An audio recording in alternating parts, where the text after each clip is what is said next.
Today's guest bridges academic economics with real-world conservation concerns, especially regarding recreational fisheries. A passionate fisherman, an environmental advocate, he adds depth to public and scholarly discussions about how economic theory applies to natural resource management and societal outcomes.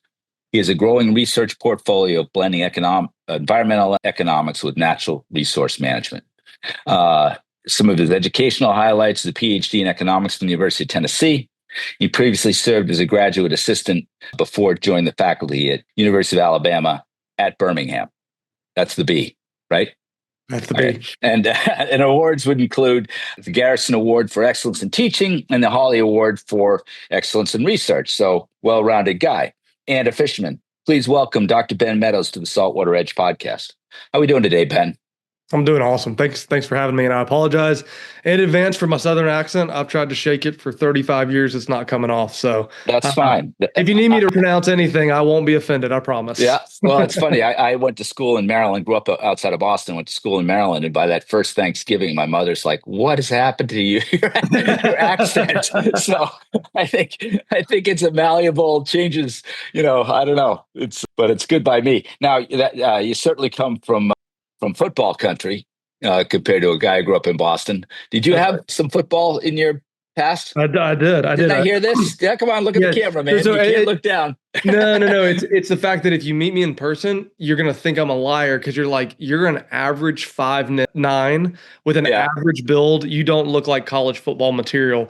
And that was because I was a kicker and punter. So I played football at Ole Miss, or for a lot of folks. That's an SEC. Goddamn. It's now, doing really well with Lane Kiffin. So if you're a University of Tennessee fan, I apologize for that comment. But yeah, I got to play at Ole Miss. I had the unique experience of playing under Ed Ogeron and Houston. Oh, sure. So I have some of the wildest stories you'll ever hear in football. I was used as a kicker, as a hitting dummy from guys who were built like Greek gods, right? I do feel like when I tell people like, "Oh, you were a kicker, you didn't really play football." It's like, no. You should go to kicking practice. In the dirt a lot. The quick story I'll tell you about earning it is on Thursdays, we did shell practice. So that means just jerseys and shorts and helmets as like pregame prep. And we would do punt block formations. And I was the scout punter because I was being redshirted as a freshman. Yeah. And for whatever reason on special teams, they were taught that you would not get called for roughing the kicker or the punter if you got to the ball first. So they taught their fullbacks to run through the punter, which was me. And I was actually buddies with the guy who was the fullback and the lead blocker of this. He was probably 5'7". Oh man, upper 200s. I mean, just a ball of muscle. And every day he would put his every Thursday? My chest. I didn't have pads on. And every Thursday, I would just get creamed. And he would laugh, pick me up, and I'm like, "Dude, I'm so sorry, Meadows. Good luck." And every time I'm like, winded. Did I my sternum? All right, let's again. So anyways, while I was a kicker, I got the absolute stew beat out of me. So I feel like I earned my keep in college football that way. Yeah, I have a similar football experience, but I'll tell you off air. But I want to make sure that we got the SEC in there. That's what I thought was true. So good stuff. So the main reason you're here, though, is your passion for fishing, and particularly that's redfish, right? Yeah. Well, I mean, I'll be honest. I haven't met a fish I don't like. There you go. That I'm the worst when it comes to like trophyatizing fish. I enjoy a really cheap thrill. In another life, I produce outdoors films. And in the past, 12 months, we've done a muskie film. We've done a permit film. So I'm right now enjoying bluegill. If I can ladyfish, I'm here for cheap thrills right now. But no, redfish are near and dear to my heart. They're the ones that really got me thinking about the intersection between recreational fisheries and economics. And then I have some heritage with redfish from my grandfather. So while my buddies know me as a cheap thrill artist and will catch a fish out of the ditch, you on the podcast can say, I'm a redfish guy. All right. Got it. So, I think most anybody involved with a Saltwater Edge customer, employee, whatever, would recognize that recreational fishing or their pursuit of their passion, has a cost associated with it, right? Rods, reels, boat gas, and some of the other ones we'll try to quantify in economic terms, or at least the principles. But if fishing is central to who you are, it's a big piece of what you enjoy. It sounds like it is for you too. You recognize that you create a lot of value beyond one fish. It's not, I catch more fish. I guess it's I start to average things out, but you get a lot of benefits that are not in fish in pounds. They are in sunrises, time with your kid. I always say that if you ask 10 people why they fish, you get 12 different answers. I mean, it's how it is. I mean, people fish for different reasons: to get out with my kids, to get away from my kids, to be with my dad, to get away from my family. You know what I mean? You go right down the line, right? So everyone fishes for a different reason. And so one of our attitudes here at Saltwater Edge is make no assumptions. But I do think things come back around to some economic realities, and one of them is that fish is valuable. It's certainly, people need food and food fish. But on the other hand, there's real value in a recreational fish, and especially I think in some of the recreational fish that we release, or the ones that we focus on, as just as a place to start. There's a lot of factors, I guess I'm rambling on to say, but and sometimes when we see some of the decisions made about, and these different fisheries have different rules associated with, obviously, but if the goal was to maximize the value, you'd recognize that it's certainly worth more than the fillet in a case in a recreational application, whether it's catch and release, or the associated economies or expenses of going to catch unit of one fish, or you spend almost the same, I guess, Ben, to go catch zero. Am I right? Correct. Yeah. Okay. So, I mean, that's, an economist. I bet you I've just dug a deep pool for you to jump into, but pick some place to start. Help us understand how you maximize value of a fishery. So this is actually really hard because it sounds on the surface like a very simple question: maximize value, right? As probably for folks who listen to your podcast, that they might be a small business owner, they may work at a small business, or they work at a huge business, right? And this is a core. It's the only thing that businesses are in for, right? Maximize profit, maximize, set the gap between prices and costs as wide as you can, and that's the profit you get to keep. Now, you would think, well, if we want to maximize the benefits around a resource, we should do the same thing. And from the economic theory, the answer is a resounding yes, but. And the but is that there are a couple of factors that make a recreational fish unique, and especially, like, we'll talk a little more today about striped bass, but it's unique when you have different shareholders. So let's talk about the cleanest version of this: commercial fisheries. Okay.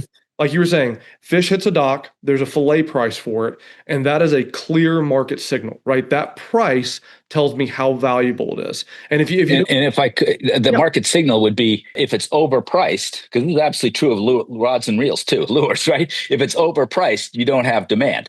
People would shift to another fish, maybe, or another fish market to get their fillet at a market price, right? Yeah, there's a lot of complexity just in commercial fisheries, right?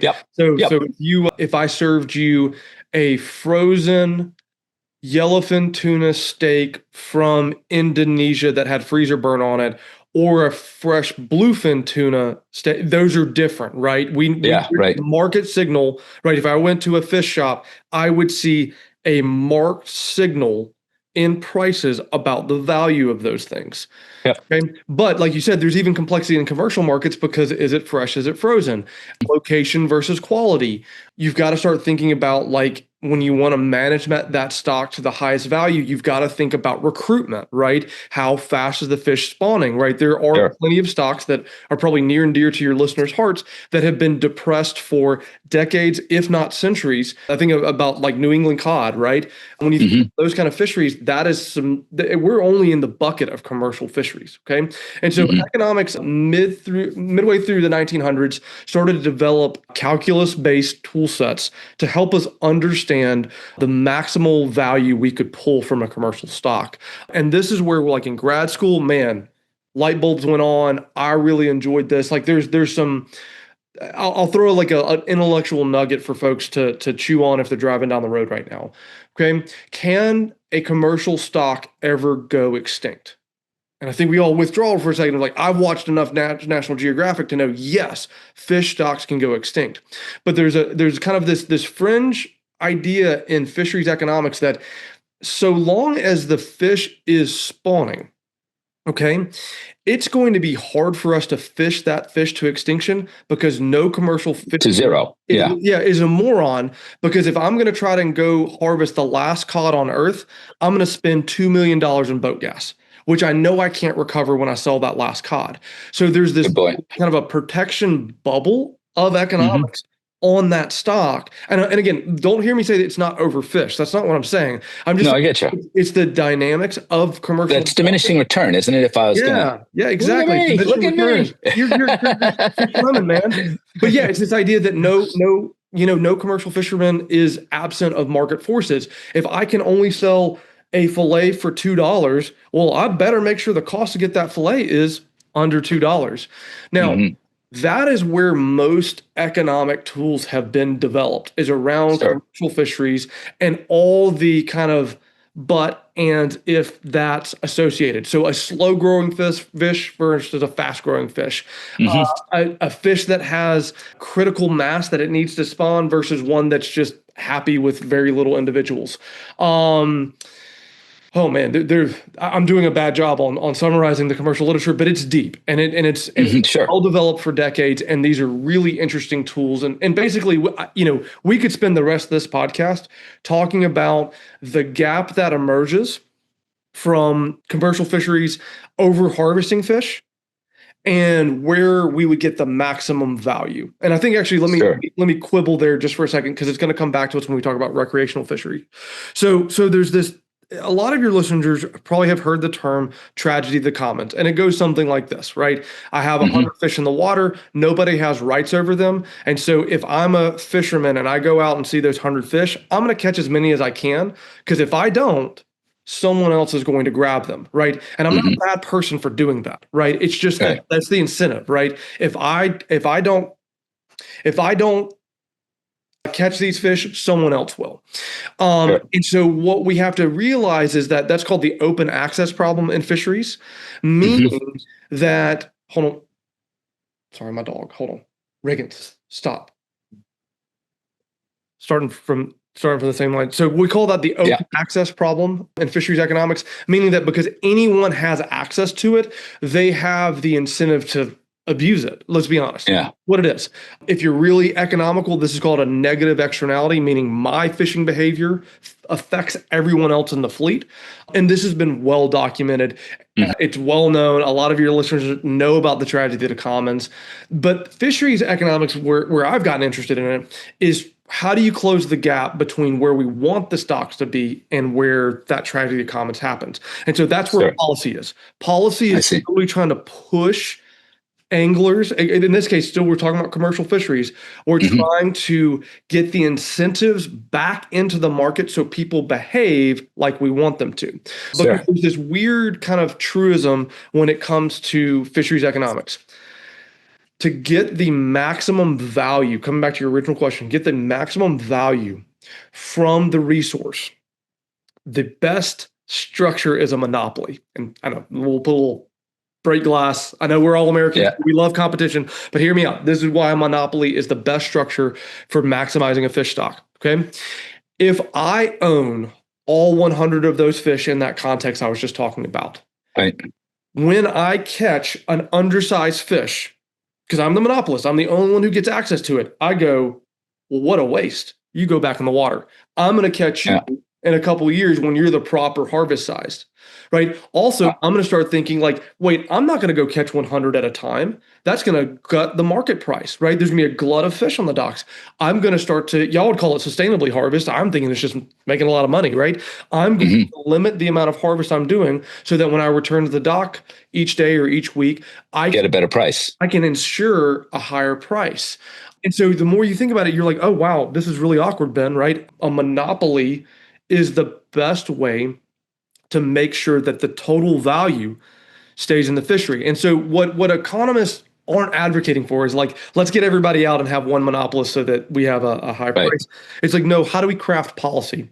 How do we design Right. what we call market instruments that will move us from the tragedy of the commons to a behavior that's more compatible or more similar to that monopolist behavior? I think there's a attitude in it. You think of the commercial fisherman and the farmer, and it's similar. They're using a natural resource to create food, but the farmer would notice that the corn's 2/3 as tall as it used to be, and he goes, "You know what? I'm going to put my corn over in that other field next year and do soybeans here." Or something, you know what I mean? Make a change to turn around and improve the quality of his product. That attitude doesn't exist in commercial. Commercial, I think, is a lot closer to bearing in mind all those market pressures. They want to go. They don't want to go very far, in terms of current cost to go get something. Yeah, there's an interesting thread here. What is the difference between that farmer and a commercial fishery? It's actually this bedrock econ thing that I wasn't planning on talking about today, but it's crucial. Mm-hmm. Okay. And take a guess. This is the fun game I play when I'm talking about this. What is the farmer that the commercial fisherman doesn't have? And don't villainize either. The farmer has a special tool. What does he have? He can see his crop. Yeah, he has the rights over it. He has the property rights. But also, I think there's fish in the ocean. You can't be sure that they're all theirs. I guess is the point I was making there. So there's the uncertainty. Okay. I don't know where the fish are, and I got to go find them. But my corn is right there. And then the second, huge, is that's my corn. And if monopoly, I own all of it, so I can rotate on my fields. I can say this field needs to lay fallow because it's a bad year. I can say, wow, corn prices are just dog crap this year. I need to switch to another crop. Whereas the commercial fisherman looks out and goes, if I don't go grab that fish, even if it's at 50 cents a pound, someone else will, and this is the only way I can do it. So the core thing here, that's a bedrock economic issue, whether you want to talk about political economy, whether you want to talk about flourishing, whatever you want to call it, property rights. Economists, we are obsessed with property rights because if we can get folks to behave like they own something, they'll take care of it. Yeah. And you'll see that now this thread that I've been developing, and I got to give you the alley-oop on this one, is the fact that to move from a tragedy of a common situation to a maximized resource or a maximized fishery, it is property rights. And I know everyone may not like some policies that come down the pipe, but as you start to look at these policies and realize that's what they're trying to do, they're trying to force property rights back into that situation. You kind of have this light bulb moment of like, oh, that's how this works. And so when I look at this, there are some fisheries tools that work really well, especially on ground fish or fish that are more kind of have a high locality about them, red snapper in the Gulf, flounder, things like that, fish that just don't move around a lot. They really they are success stories in this type of thing, because basically if we can force a property right into that situation, if we can give someone the property right so they feel like a farmer, they stop trashing the fishery and they start investing in it. And I think that's far be it for Alabama ever to take a hat tip or stare down their nose. But in Alabama, you've seen this where folks are now investing in building reefs, artificial reefs in the Gulf of Mexico. Why? Not because they love giving people spillovers of wonderful, bait fish homes and all those kind of things. No, it's selfish, right? They want the property rights around red snapper or grouper or whatever. And they, because of some policy changes, they have those rights. And so that's what, this is like the gold standard that we would, if you could dream this up, and I could wave a magic wand, that's what I want. It's like, I want to change people's perception in the commercial fisheries to feeling like they have ownership, so that there's a value to what y'all would call sustainability, what I would call, investing in the resource, right? There's a value into doing those things. But, and this is just kind of back out really gently from commercial fisheries for a second, that's really hard, especially for the fish that's hanging on, or the live mount that's hanging on your wall. Yeah. That's really hard when these little buggers start moving around. It's really hard to give people property rights with a fish that migrates. And you made your example earlier. If they're more located, it's an easier task. So shifting off of commercial, I think that was the right place to start. And it's easier to value in the sense of that fillet. But there are steps they can take to maximize that value by, limiting supply that arrives that, don't glut a market and things like that. It's unfortunate. You see that happen with striped bass. When the season opens, there's a ton of them and the price per fillet goes down. It seems like, why'd you do that? Why wouldn't you intentionally spread it out? But anyway, moving on. Can you start to weave in some of the principles we got to understand in order to better value recreational fishing? Yeah. So, and I want us to see that there was a lot of complications in commercial fisheries. That was the easy one. There's a clear market signal of the price. As we move away from this gets more and more complex, but there are still some baseline economic concepts that help us kind of move along. So now let's move on into recreational fisheries, right? Where the value is a little more muddied. And so let's start first with catch and keep anglers, right? So these are anglers who are looking to supplement their protein source. They're looking because they just love, eating that fish, whatever it is. This is a closer step to commercial fishery, right? Because we could probably say like, the value of going and catching a red snapper in Alabama is the averted cost of having to buy a red snapper fillet in the grocery store, right? We can still kind of pull on that original market signal a little bit, but like you mentioned earlier, fishermen are getting these benefits of a beautiful sunrise. They are getting the benefits of time on the water. Like the story becomes a tough to quantify. Yeah, it can be a little more muddy. And so we have to be careful when we're valuing the stock not to miss that, right? It may be that, Bill is supplementing his protein source with fishing, but he might be really just getting some joy out of it too. And we need to be very careful on making sure that's valued correctly. And so that's where, we do have economic tools, but I'm going to kind of move us along in the complicated train, because then if you think about like either trophy anglers or catch and release anglers, it becomes even more weird, right? Because they're basically saying, and like, look, I'm an angler too. So if anyone thinks I'm like talking down to anglers, I'm not. Like, goodness, I grew up in Alabama catching catfish and driving down Louisiana. Like I do it all right? My grandfather, may he rest in peace, it was a beloved man, a mountain of man, one of my favorite people on earth. And like the dude would hit his limit every day. All right. And I'm not going to sit here and villainize my grandfather. Okay. Right. But it's kind of weird what we do in catch release fishing, right? We are basically harassing a fish and then throwing it back, right? Yeah. As Mitch Hedberg, the comedian, would say, we're just going to make it late for a meeting. That's all we're doing here. But from an economic standpoint, it's really a pain in the ass, right? Think about this. I want to hoist this fish, take a picture on my phone, release it, see it kick off. Awesome. That's great. How much money was exchanged? Yeah, zero. And if you're like, well, let's use the fillet price of that fish. No, that's not even close. Not even, you're not in the same ballpark. And so that's where we have to be really clever and careful to start to think about how should we value that activity. And I want to be clear, because this is a bedrock kind of econ thing where commercial fisheries had a clear price signal, the fillet price or the wholesale price, whatever you're thinking about. Yep. Catch and release fisheries on the polar end do not have that signal at all. But I think there's a little bit of rhetorical argumentation I can do here. Okay. Let's go ahead and say the truth and scream them out together. That catch and release transaction, that value is not $0. No one would do it at $0. So we know there's value.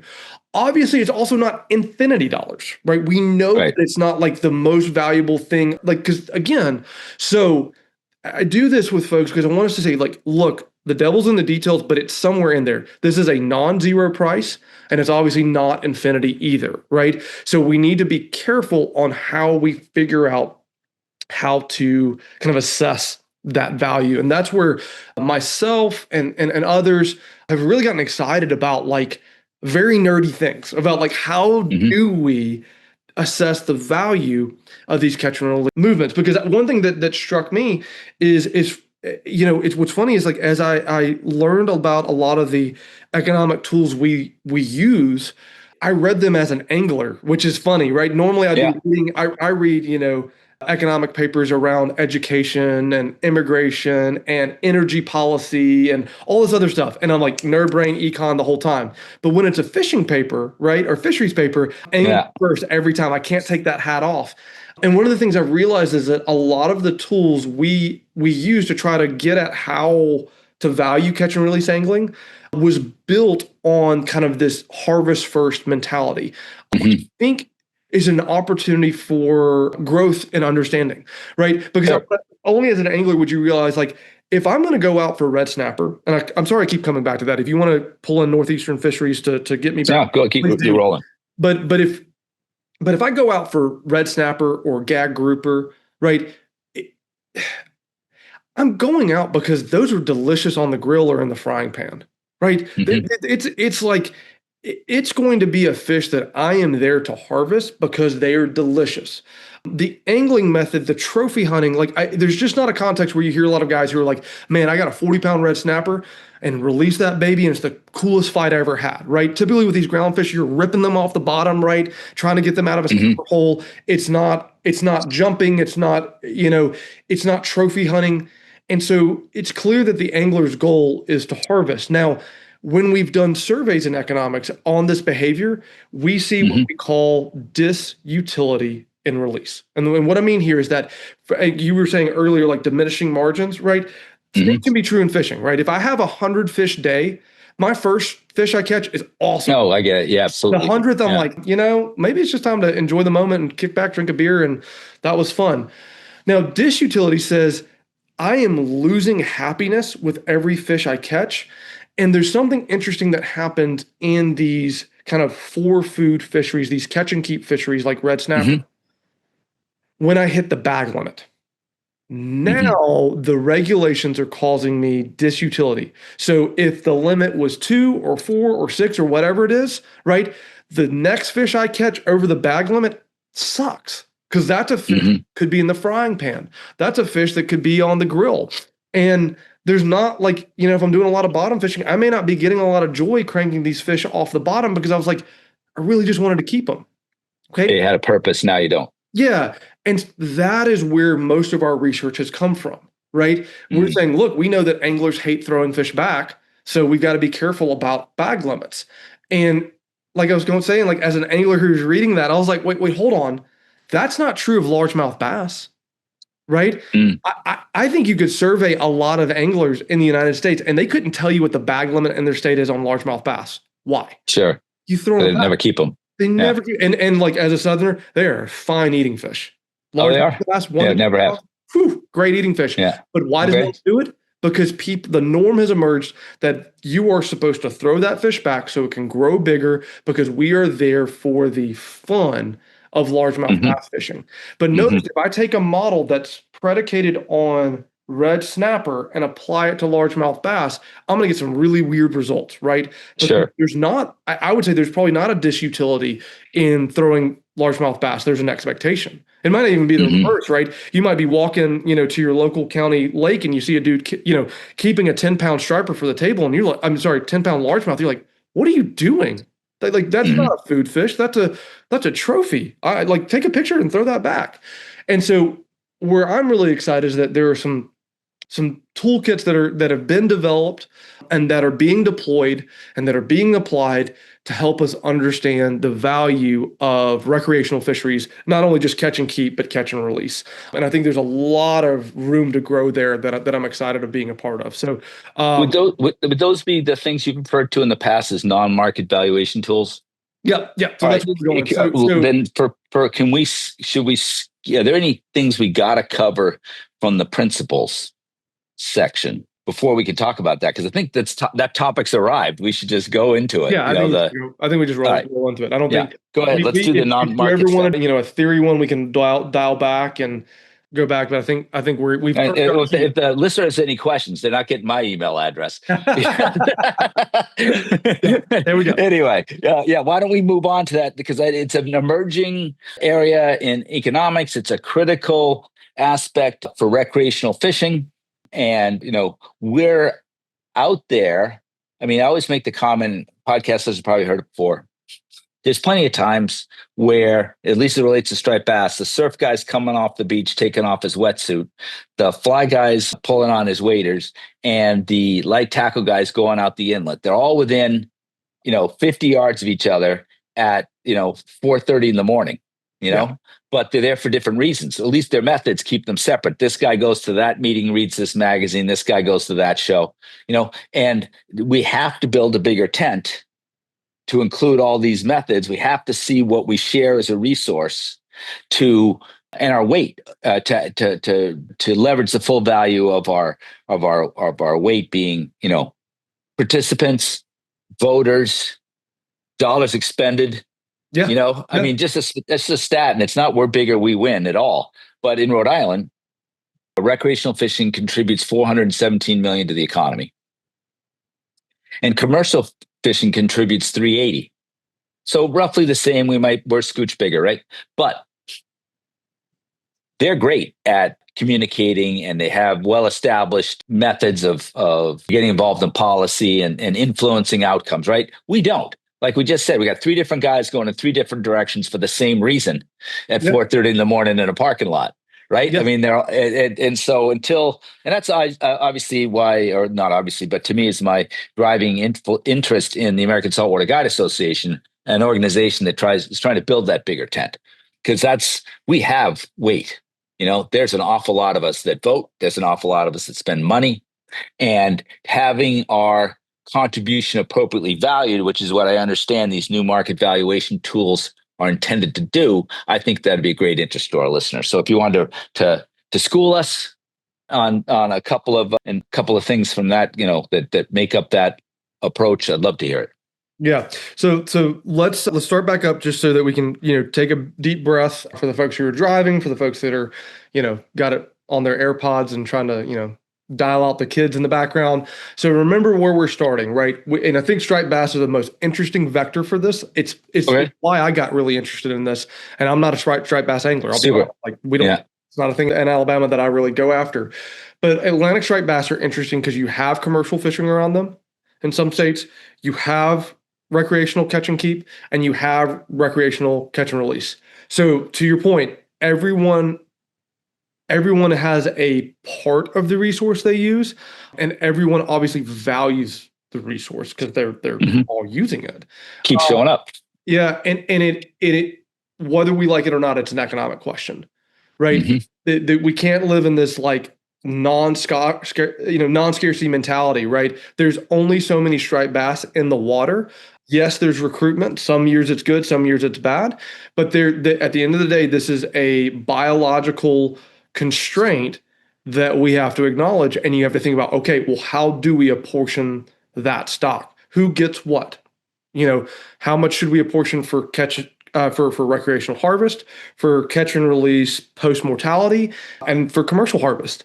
And this is where it kind of goes back to the rhetorical analogy I gave you. Not any of those are $0 exercises, and none of them are infinity dollar exercises. So we need to quickly and carefully make sure that we are valuing each participant in the market and kind of trying our best to raise the total value across all 3, which can be difficult. So let's dive into like how would you even do this? Okay. So remember, you've got a clear market signal with commercial fisheries, the price. That's easy. Yep. How do we do that for catch and release? Well, this is where we're going to really lean on what we call non-market valuation techniques. Okay. And the reason why they get their name is because when I go and catch a largemouth bass in Alabama, and that big old bucket mouth smashes a topwater, makes my look at you. You're all fired up. I know. And then I release it back.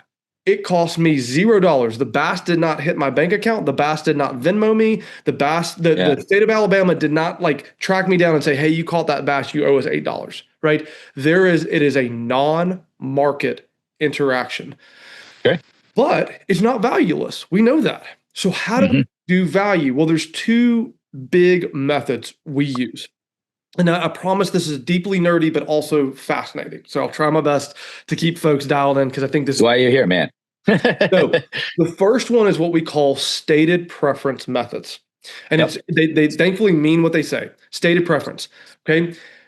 What do the constituents or the folks who are using the resource state their value as? Okay. So typically these are surveys. So what I'll do is I'll say, hey, everybody in the Saltwater Edge community, how much do you love striped bass?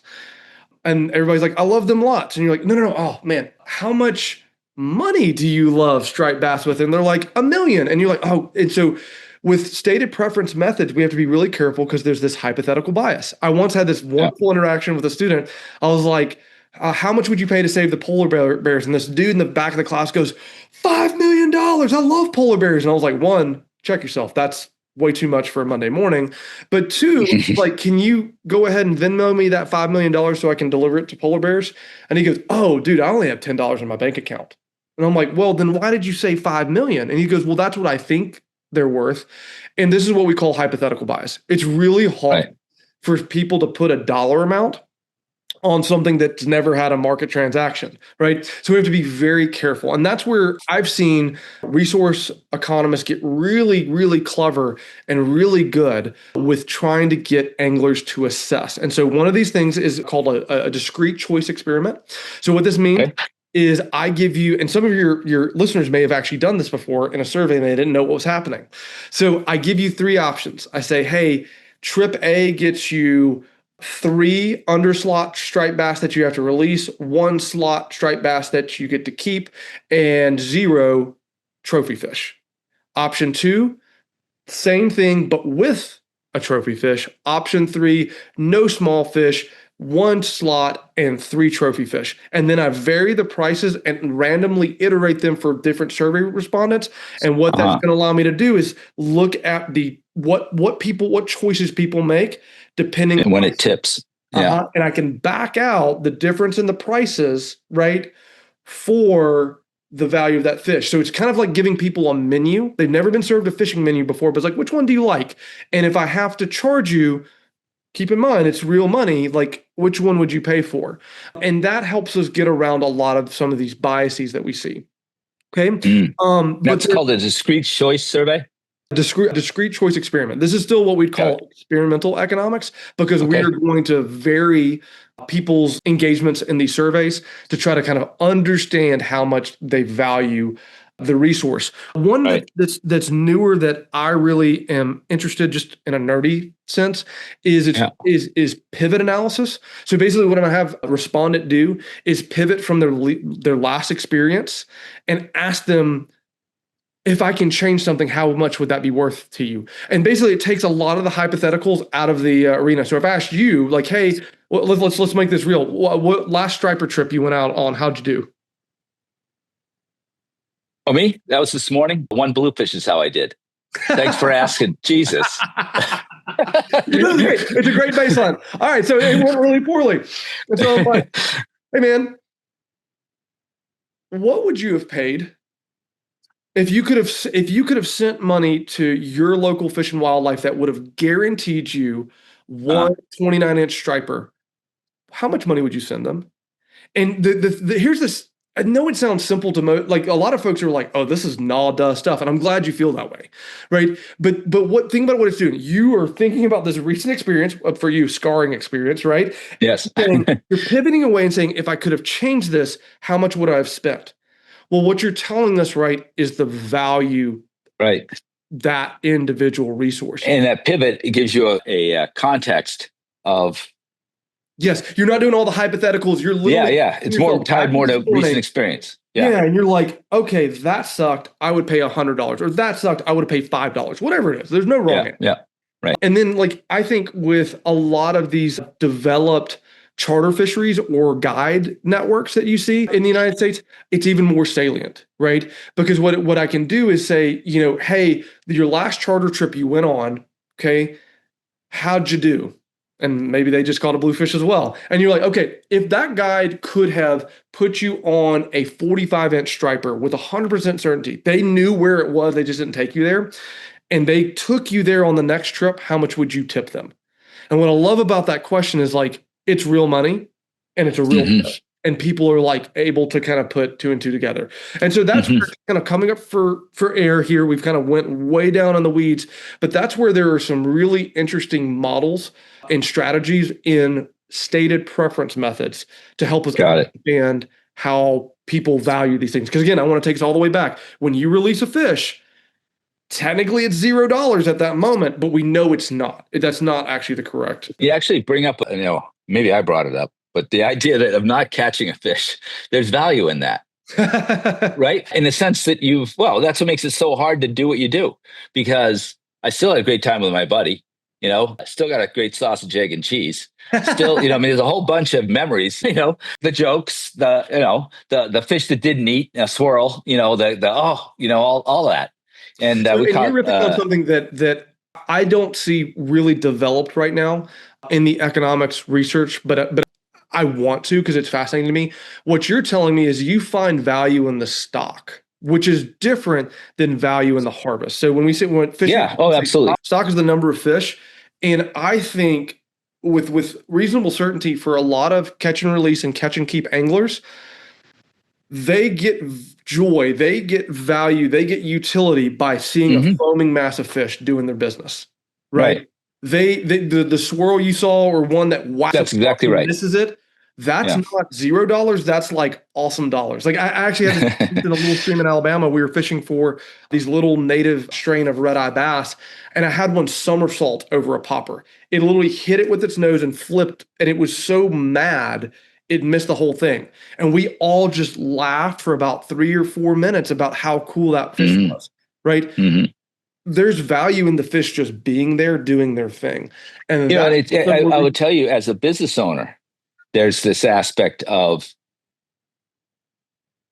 you want your customers to have the belief, the prospect of catching a fish. Yeah. Because if they go too long without reinforcement due to supply, or skill, or whatever, shitty weather. We've had, I think it was this week, we have something like 20 plus weekends with rain, and, so these are other factors beyond, but they're all things that impact your likelihood of success.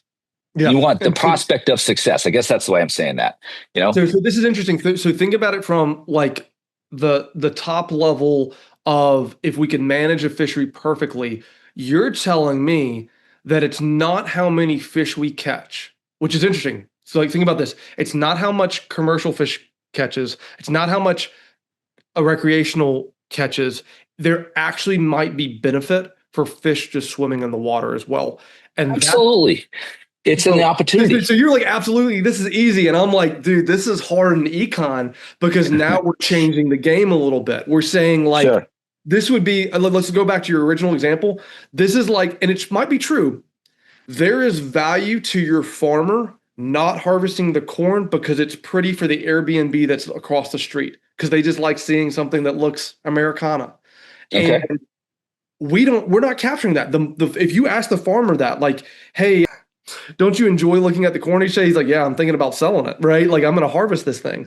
But what you're saying is like, no, there's other parties who are interested in the non-market valuation, but in this case, of the stock, not the harvest, the stock, which I find just galaxy interesting. I assume a lot of your listeners, if they're like you, they're like, Ben, this is basic stuff. But what I'm trying to point out is that if you follow this conversation where we've been going, is a lot of the tools we use in fisheries econ were developed around harvest only. And we weirdos, I'm in them with him. We weirdos, right, of angling groups say, no. I like seeing just fish. I like being able to think about like having the opportunity to go catch these fish. And so the stock versus harvest require a different economic approach to appropriately value, right? And that's what these new tools are. Non-market. These new tools are helping us get a better gauge on that. And so that's where it's your story from this morning about like still having a lot of fun with your friends, having some great moments on the water. What I, as an economist, heard though is you were spending money all along the way. You told me that you got breakfast. You told me that you took some gear with you. You told me that you burned a little. Lost a lure. Yeah, you lost a lure. Okay, there you go. Okay, so this transitions to another set of tools that we called revealed preference. Okay. Stated preference. Now we got revealed preference. Now we got revealed preference methods. And these are saying, look, there are things that folks do that can help us reveal the value of what they're doing. And so I actually want to start with a non-fishing example so that people don't think I'm just throwing random words on the podcast funsies. So there's one called hedonic modeling that is, to me, clear as a bell. Okay, imagine you have a neighborhood and a builder comes through, redoes them all, and they're the exact same. Okay, they're all, I don't know, 2-bedroom, 1 bath, bam, bam, bam, bam, same square footage, same everything. But on one side of the street, it's a little bit raised, so this one has a view of the sea, and the ones down here, they're under kind of a hedgerow, they can't see the sea. Which house will sell for more money? They're the same square footage. They're the same bedrooms. They're built the same year. Which one sells for more money? The one in your left hand. Yeah, the one that had the sea view, right? Any person, you don't have to be an economist to figure that out. No, right. But think about it. The houses are the same. What do you mean, Ben? Why would the houses be different prices? Well, one has this extra value to it. And we can figure out how much a beach view is worth. We can actually proxy for how much that ocean view is worth by calculating the net price bump for all of those houses that have it. We can basically use, and so this is called hedonic modeling, and it's been used in a lot of contexts for good things and bad things. So when we have houses that have depressed prices because of pollution, this is a really great tool for that. And then we have houses that have a mountain range or clean water rivers in front of them. It's a remarkable tool to help us understand that value. Okay, so that's a subset of reveal preference. And so that brings me kind of to the one that I love the most. It's a really old tool, so none of the listeners here need to think that like I'm a maverick. I am not. This is a really old tool, but I love it. And this is why you and I brought our whiteboard today. I will talk through it. And then this guy's got a whiteboard at home and at work. You know how I roll, man. I'm an economist all the time. All right. Rip. So the idea here is that we're going to steal the story from this morning, is that let's start with a ridiculous assumption. That's worth $0. Well, first off, we know that you spent gas. Okay. So let's go. You spent what, $5 in gas to get there? Oh, yeah, $20 in gas. How much did you spend on breakfast? 10 each, so 20. Okay. How much was that? 20 on the lure. 20. I'm sorry. Wow, we're racking up some dollars here. Yeah. You don't have to share this, but I want to put a little X in here. You obviously weren't working, right? And maybe you should. I don't know. We won't judge. Yeah. There's also the one I think would be there's a depreciation, whatever you want to call it. You know the term probably better for the boat. Well, yeah, the boat has it's not the whole cost, but it's some portion of the cost it got spent. The cost of the boat. If you were going to do this without your boat ownership, you would have to rent a boat, and so we need to use the imputed for sure. Okay. So what a listener should be able to see, I know they can't see on my whiteboard, is that very quickly this was, and we need to think about this. Would you have spent all this money if there was zero fish in the water? Yeah, no. If you were in I spent that money because of the prospect of catching a fish. Yeah. So you're saying that you are willing to spend this money if the resource is here. And what I like it from a kind of an argumentative standpoint, and this is just, again, really old economics, this is not anything new, is we're saying, look, at a minimum, this is how much you value the resource. Like it looks like very quickly, your little morning jaunt is probably between $100 and $200. Agree.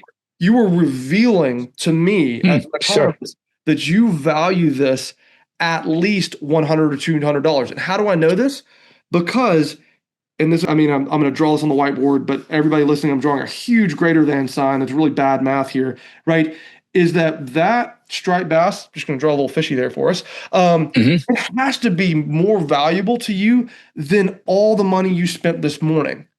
Otherwise, you wouldn't do it, because you're not, every human being knows economics, whether they want to acknowledge it or not. Right. This is real money, but you love the fish more. Okay. And so you have revealed to me your value of that. Now, what if I got a huge whiteboard going and I found everyone in the world everyone in the Northeast who fishes for Atlantic striped bass? There's going to be someone who's really lucky that they can walk across the street, go onto a jetty, and fish. So I'm going to have to just kind of use their averted work cost, their lost lure, and maybe a cliff bar that they brought. Okay, so that person might be willing to pay, I don't know, $20 to travel to go striped bass fishing. But you have some listeners out here who are stuck in a non-striped bassy area. Shout out to the listeners in Missouri, here in Alabama, Michigan, right, where they must travel back to the Northeast to get access to this. And so now they're going to pay plane tickets. They're going to pay hotels. They may be thousands of dollars in. Okay. And for them, they're only going to take one trip. That's as much as they can afford. Whereas the guy who walked out on the jet can do 200 trips. I know that's not accounting for cold weather. I'm sorry. But then there's folks like you, like if you're the $100 range, maybe you're going to do 50 of these trips a year. Well, what's really interesting is you kind of hear me tapping on a whiteboard is we're hearing that as the price of the travel to get to this fish goes up, people take less trips. And the thing that's really weird is logical. That's coming back to an age-old economic tool called a demand curve. And again, if you're listening right now, you've been bamboozled, and I'm so sorry. I made you eat your vegetables, and I lied to you and told you it was ice cream. But that's what we're doing here. You were going back to Econ 101 and thinking about supply and demand. But really today, we're just talking about demand. Is that this is called the travel cost model, TCM, the travel cost model, which allows us to understand the minimum people are willing to spend to access this resource. And this resource, it's adorable. It charges you $0, right? Those striped bass swimming around, or sorry, that bluefish today, right? They charge you $0 to show up. And so what that means is that you were willing to pay lots of money to go access this resource, and the striped bass didn't charge you anything. And so now I'm like leaning in with the vegetables. This is where anyone who's listening should probably start throwing their phones. We are calculating what is called consumer surplus. And consumer surplus is the difference between what you would be willing to pay, what you actually paid, which in sometimes can be zero for that resource. Okay. Now, when I calculate for maybe, I don't know, thousands of people who experience this fishery, and I calculate their consumer surplus, and I add it up, and I add it up, and I add it up, and I add it up, and I add it up, I now have this huge volume of value that comes from this resource that's attributed to nothing else. And that's where I've always had a very nice, loving relationship with the travel cost model, because it just makes sense, right? Yeah, sure. Where there's hypothetical biases in other experimental settings. Yeah, you demonstrated that. Right. This one is great because I am watching you do the thing. You're telling me, a bacon, egg, and cheese biscuit. You are doing this. You are doing that. And I think that's what's so fascinating about this. And so when we do this really well, that consumer surplus that we've calculated is the value of the resource. That is attributing to fishermen. But I think it's a great vector because they're the ones who care the most. Okay. Right. When we do this and we do this well, we have the consumer surplus, which is the value, the total value of the fishery. And so that's where that, like I've said, that's an age-old tool. Can you hold that up one time, Ben? Just right in the middle, a little screenshot at that at some point. Perfect. Thank you. Yeah. That's good. So this is an age-old tool. It's been used to value beach projects. I can't unsee it when we think about like the value of the waters and the land we get to access here in the United States. Right? Because basically we can vote with our feet and vote with our dollars as we go to these areas. And if you sample people's behavior, you understand that their value for that is not zero, or really in projects, right? A beach developer will be like, yo, this land is really valuable. I can show you the millions of dollars I'll pay tomorrow. And what travel cost models allow us to do is like, no. Let's also look at the entire electorate, right? The people who experience this resource. See, it's a shared resource. Yeah. It's a shared resource, therefore. And think about their value year over year over year. And a lot of times that's that stream of benefits that comes from this resource staying in the anglers or the hunters' hands dwarfs that real estate value. Okay. And so that's actually where travel cost models came from, was like thinking about like beach development and things like that. But it has a nice little sweet spot in angling because, again, you are voting with your feet or voting with your wallet with how much you love the resource. Yeah. That's excellent. Let's I think in summary there, it really is the way forward, especially with resources under all kinds of pressure from, whether it's environmental or economic or whatever, So let me give you 1 second here to change gears. This podcast is brought to you by the Saltwater Edge. Go to saltwateredge.com to check out the latest in surf, fly, light tackle, and jigging gear. We have hundreds of 5-star reviews for our same-day service, advocacy for our fisheries, and our passionate crew of anglers. We're here and ready to answer any questions you have about tackle or tactics, from bonefish to bluefin. So, that travel cost model, really interesting in the picture. I think we could go a lot deeper, obviously, but I think that's probably a good place to go. That's timeout. Yeah, I was doing the graph.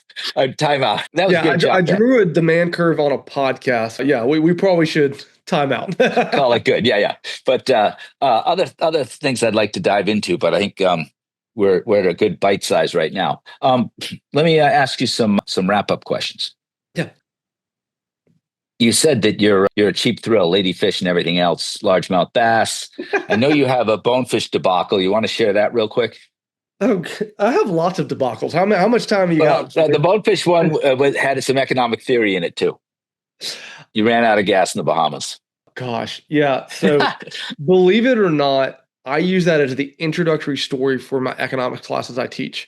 I will walk in and I'll say, hey guys, I once got stranded on an island with no hope, and it tells you everything you need to know about economics. So saving your listeners the very long story, but basically we ran out of gas. We were in a rental boat.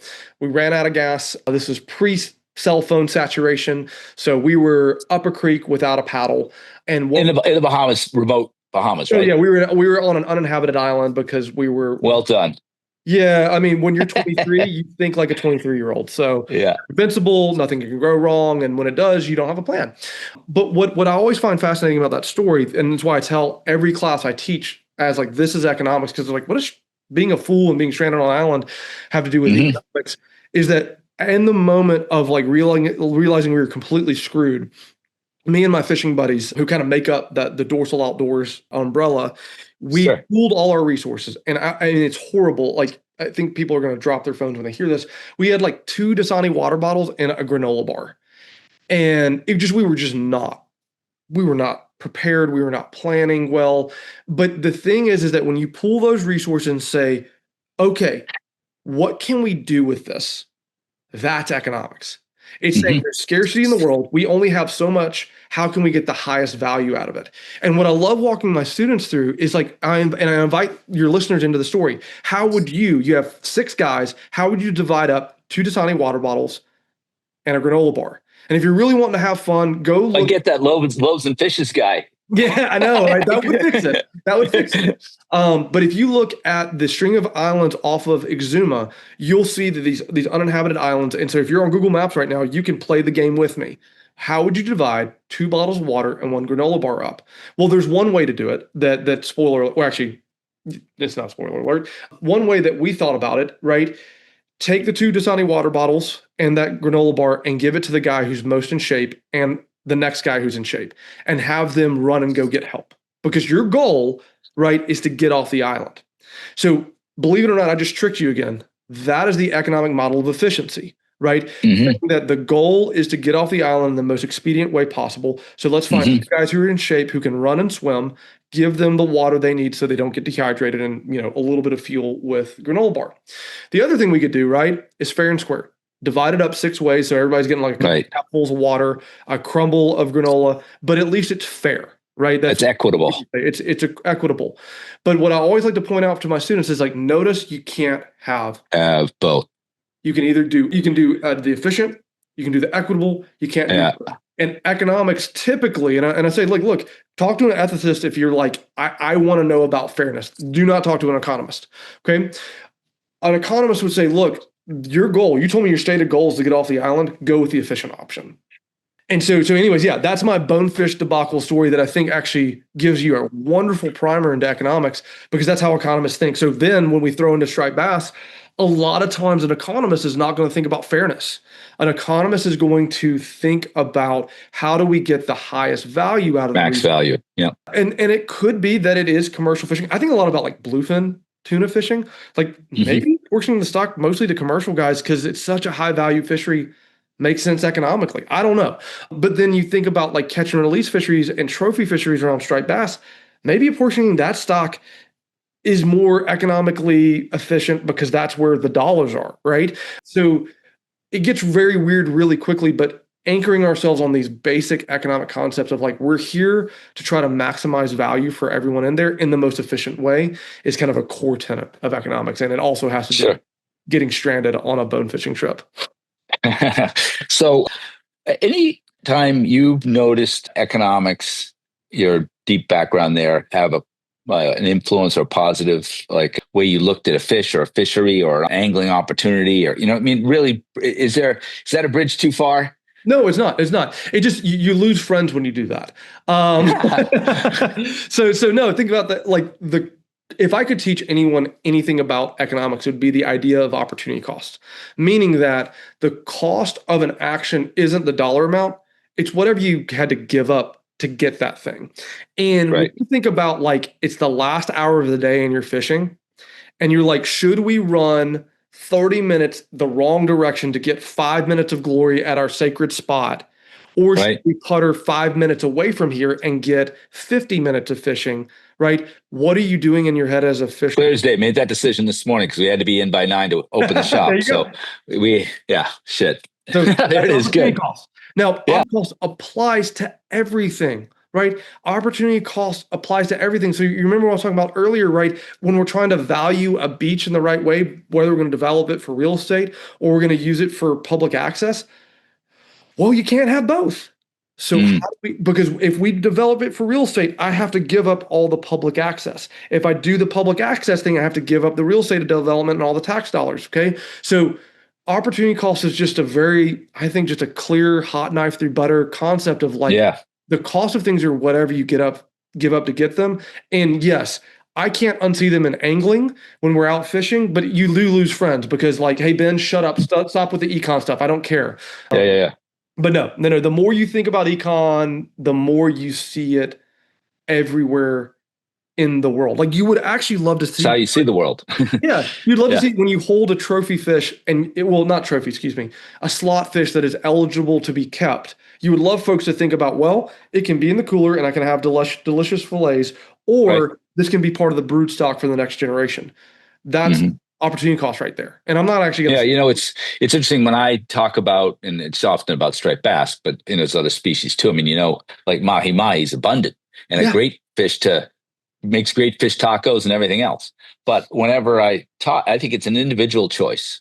And so sometimes when I'm talking about, catch and release and all that, and I do keep striped bass here and there, but sometimes when I'm having that conversation or writing an article about it, I'll include a recipe at the end because it is there for food.